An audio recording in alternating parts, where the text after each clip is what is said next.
trois sœurs ont vendu la maison de leur mère et ont partagé l'héritage, laissant la vieille femme mourir dans une maison de retraite. Mais quand elles sont revenues un an plus tard, elles ont été surprises. Laura croyait en l'amour et en la famille. Mais quand son monde s'est effondré, elle a dû trouver la force de continuer pour ses filles. Maintenant, un héritage inattendu du passé promet de tout changer. Des secrets seront révélés, et les véritables sentiments feront surface. Laura a toujours cru en l'amour et en la famille. Dès son jeune âge, elle rêvait d'une vie heureuse aux côtés d'un mari aimant et de ses enfants qui illumineraient ses journées. Ses rêves semblaient se réaliser lorsqu'elle rencontra Carlos, un homme charmant et attentionné. Ils se marièrent lors d'une petite cérémonie, et bientôt les filles sont venues, Alice, Clara et Béatrice. Cependant, la vie de Laura a pris une tournure inattendue lorsque Carlos a commencé à s'éloigner. Il rentrait tard à la maison, inventait des excuses pour des voyages d'affaires, et devenait de plus en plus absent. Laura, inquiète, essayait de maintenir la famille unie, mais ses efforts furent vains. Un jour, Carlos ne rentra tout simplement pas à la maison. Il laissa une lettre, pleine d'excuses creuses et de promesses d'aide financière qui ne se concrétiseraient jamais. Carlos était parti avec une nouvelle compagne, abandonnant Laura et ses trois petites filles. Le choc et la douleur furent immenses, mais Laura savait qu'elle devait être forte pour ses filles. Elle prit en charge l'éducation de ses filles seule. Elle travailla ardemment,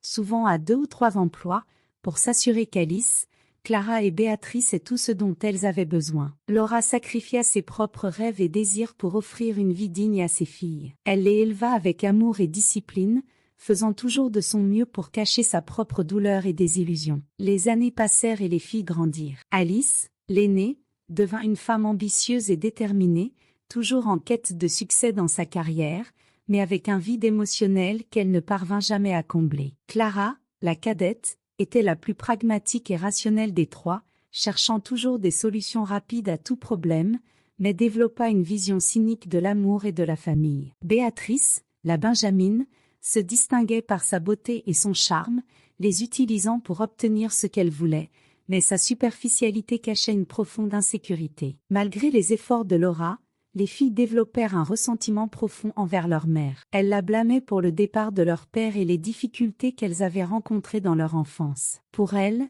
Laura n'était qu'un rappel constant de leur propre frustration. Laura, quant à elle, se sentait de plus en plus épuisée. Le travail incessant et le manque de soutien émotionnel firent leur effet. Elle vieillit rapidement, mais n'a jamais cessé d'aimer ses filles inconditionnellement. Cependant, son cœur ne pouvait plus supporter autant de souffrances. Un jour, Laura eut un AVC. L'incident ébranla profondément la famille, mais au lieu de l'unir, il mit en lumière la véritable nature des filles. Alice, Clara et Béatrice virent dans la maladie de leur mère une opportunité de se débarrasser de la responsabilité de s'occuper d'elle. Avec des promesses creuses de soins et d'amour, elles convainquirent Laura de leur transférer tous ses biens. Elle disait que c'était pour faciliter la gestion des ressources et garantir le meilleur traitement pour elle. Cependant, dès que les documents furent signés, les filles placèrent rapidement leur mère dans une maison de retraite, vendirent la maison familiale et partagèrent l'héritage entre elles. Laura, désormais seule et affaiblie,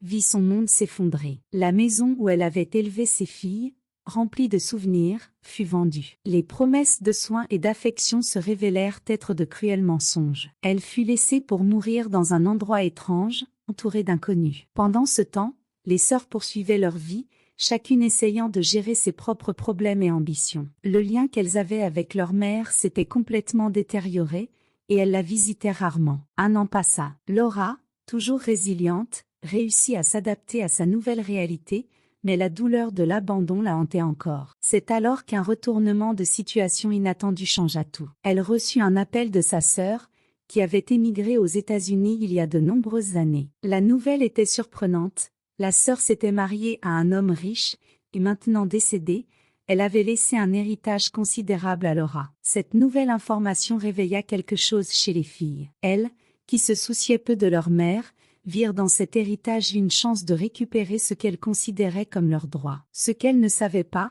c'est que cette opportunité allait révéler des vérités cachées et tester les limites de leurs liens familiaux. La nouvelle de l'héritage potentiel bouleversa les sœurs. Alice fut la première à recevoir l'appel de Laura, qui était visiblement émue en parlant de sa sœur et de ce que cela pourrait signifier pour elle. Clara et Béatrice furent rapidement informées, et les trois se réunirent pour discuter des prochaines étapes. Nous devons enquêter à fond sur cette affaire, dit Clara, toujours la plus rationnelle. Nous ne pouvons pas agir sans être certaine de la valeur et des conditions de l'héritage. Alice était d'accord, mais elle était plus préoccupée par ce que cela signifierait pour sa propre vie. Récemment, elle avait rencontré des problèmes financiers et cet héritage semblait être la solution parfaite. Béatrice, quant à elle, voyait cette opportunité comme une chance d'améliorer son style de vie, toujours luxueux, mais désormais en difficulté en raison de ses choix impulsifs. Les sœurs décidèrent de rendre visite à Laura dans la maison de retraite pour obtenir plus d'informations. Ce fut la première fois depuis des mois qu'elles se réunirent pour la voir. Laura,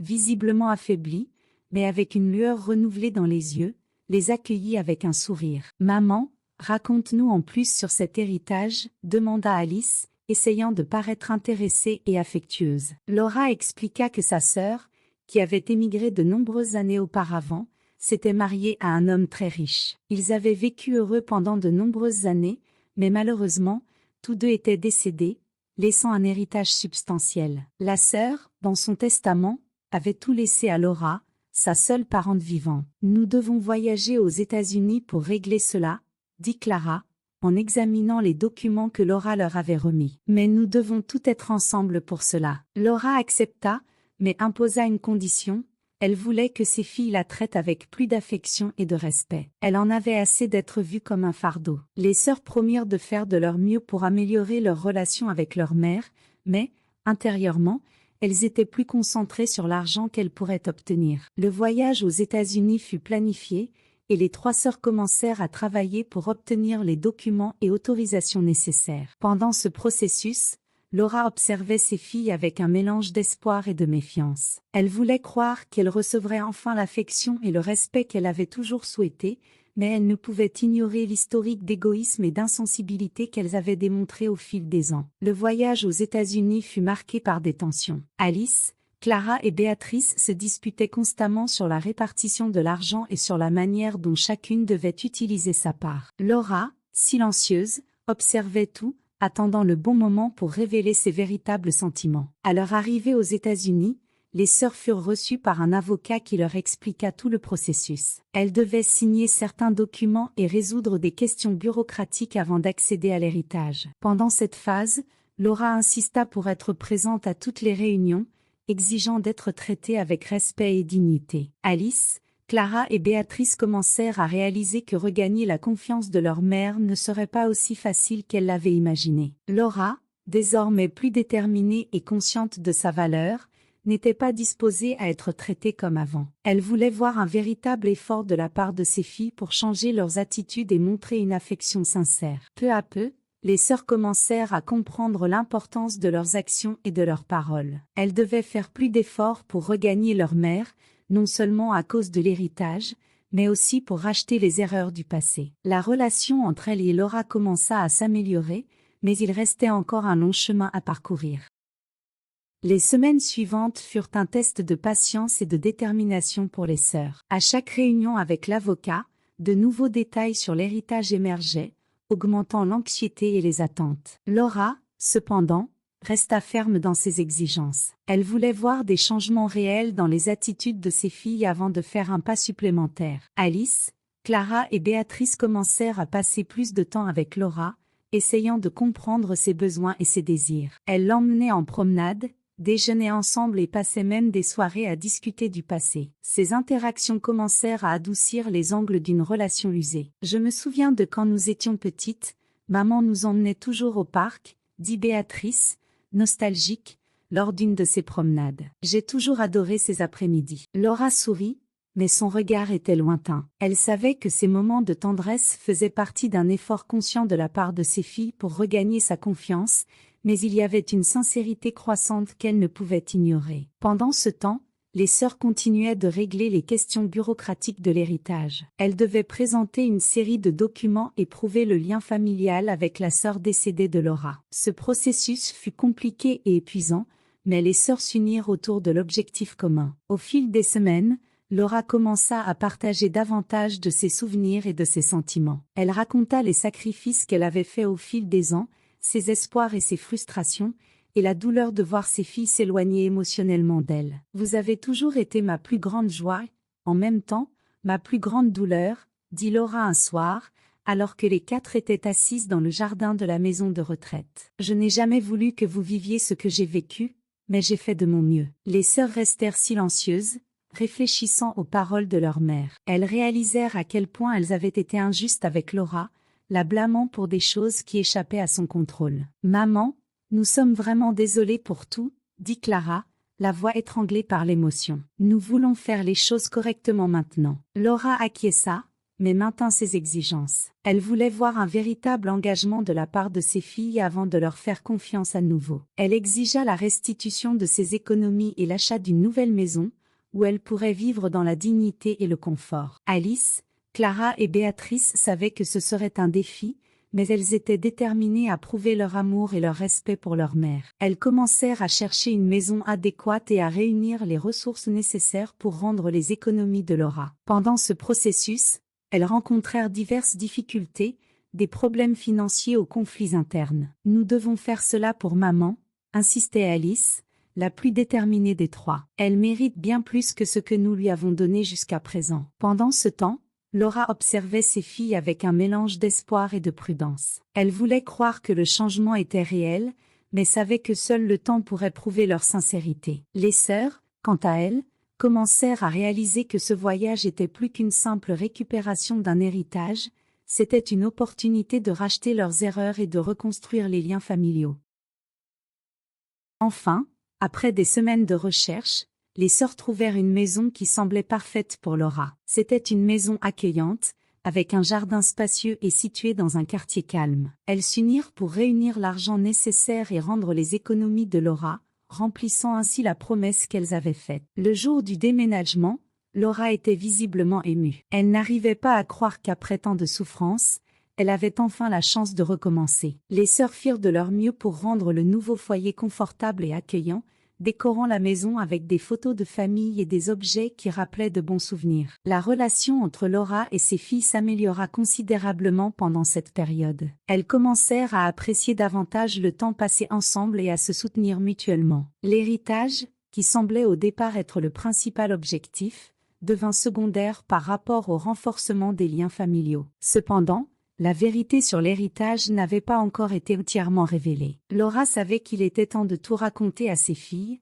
mais elle voulait être sûre qu'elles étaient réellement engagées dans le changement. Un soir tranquille, après un dîner en famille, Laura décida qu'il était temps. « Les filles, je dois vous parler de quelque chose d'important », commença Laura, en les regardant chacune dans les yeux. « Il y a quelque chose que vous devez savoir sur l'héritage de ma sœur. » Alice, Clara et Béatrice se regardèrent, anxieuses. « Que s'est-il passé, maman ?» demanda Béatrice, nerveuse. Laura prit une profonde inspiration avant de continuer. « Toute cette histoire d'héritage était une imposture. J'ai inventé cela pour vous tester. Je voulais voir si vous vous souciez vraiment de moi ou si vous étiez seulement intéressé par l'argent. » Le silence qui suivit fut écrasant. Les sœurs étaient sous le choc, incapables de croire ce qu'elles entendaient. « Comment ça, maman ?» Clara fut la première à rompre le silence, la voix tremblante. « Tu nous as menti ? Je n'ai pas fait cela par méchanceté, » expliqua Laura, les larmes aux yeux. « Je l'ai fait parce que je voulais voir si vous étiez capable de changer,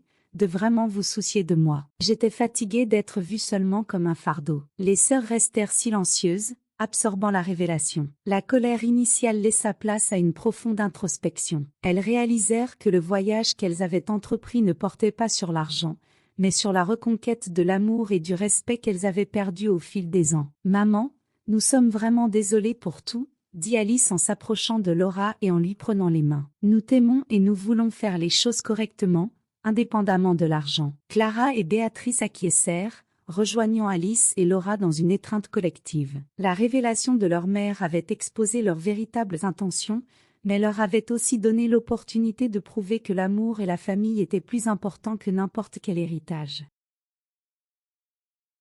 Dans les mois qui suivirent la révélation de Laura, les sœurs continuèrent de montrer leur engagement à améliorer la relation avec leur mère. Elles commencèrent à la visiter régulièrement, à passer plus de temps ensemble et à la soutenir dans tout ce dont elle avait besoin. Laura, de son côté, commença à faire à nouveau confiance à ses filles, voyant dans leurs actions une sincérité qu'elle n'avait pas vue depuis longtemps. La nouvelle maison devint un véritable foyer pour Laura, pleine de vie et de joie. Les sœurs se relayaient pour passer des nuits avec elle, préparer des repas en famille et même organiser de petites fêtes et réunions avec des amis et voisins. La maison, autrefois symbole de division et de douleur, représentait désormais l'union et l'amour. Un jour, alors qu'elles étaient réunies dans le jardin, Laura décida qu'il était temps de faire une autre révélation. « Les filles, j'ai quelque chose d'important à vous dire », commença-t-elle avec un sourire. « Je ne veux pas que vous pensiez que j'ai fait tout cela uniquement pour vous tester. Je voulais vous donner la chance de racheter les erreurs du passé et de construire quelque chose de nouveau. » Alice, Clara et Béatrice l'écoutèrent attentivement, sentant le poids des paroles de leur mère. « Je sais que nous avons commis beaucoup d'erreurs, maman, » dit Clara, la voix pleine d'émotion. « Mais nous sommes prêtes à tout faire pour regagner ta confiance et ton amour. » Laura acquiesça, émue. « Je crois en vous, et je veux que vous sachiez que cet héritage, même s'il était une imposture, nous a apporté quelque chose de bien plus précieux. Il nous a donné l'opportunité de recommencer, de redécouvrir l'amour et l'importance de la famille. » Les sœurs étaient d'accord, sentant une détermination renouvelée à continuer de travailler sur leur relation avec leur mère. Elles réalisèrent que la véritable richesse résidait dans les liens qu'elles étaient en train de reconstruire, dans les souvenirs qu'elles créaient et dans l'amour qui renaissait. Le temps passa, et la relation entre Laura et ses filles continua de s'épanouir. Elles affrontèrent ensemble des défis, célébrèrent des victoires, et surtout, apprirent à apprécier la présence l'une de l'autre. Laura, désormais plus heureuse et sereine, vit ses filles devenir des femmes plus compatissantes et conscientes. La maison qu'elles avaient achetée pour Laura devint un lieu de rencontre pour la famille, un endroit où se créaient des souvenirs et où l'amour prévalait. Les sœurs, autrefois si distantes et égoïstes, se soutenaient désormais mutuellement et prenaient soin de leur mère avec l'affection et le dévouement qu'elle avait toujours mérité. Laura, quant à elle, trouva la paix qu'elle avait tant recherchée. Elle savait que, malgré les erreurs du passé, elle avait réussi à obtenir quelque chose de bien plus grand, l'union de sa famille. Les leçons apprises au cours de ce voyage furent profondes et transformatrices, tant pour elle que pour ses filles. À la fin de l'année, en regardant en arrière, Alice, Clara et Béatrice réalisèrent que le véritable héritage résidait dans les relations qu'elles avaient reconstruites et dans l'amour qu'elles avaient redécouvert. Laura, fière de ses filles, savait qu'elle avait enfin trouvé ce qu'elle avait toujours désiré, une famille unie et pleine d'amour. Et ainsi, au milieu des rires et des souvenirs partagés, la famille trouva un nouveau départ, un nouvel espoir, prouvant que, malgré les épreuves, l'amour et la famille prévaudront toujours.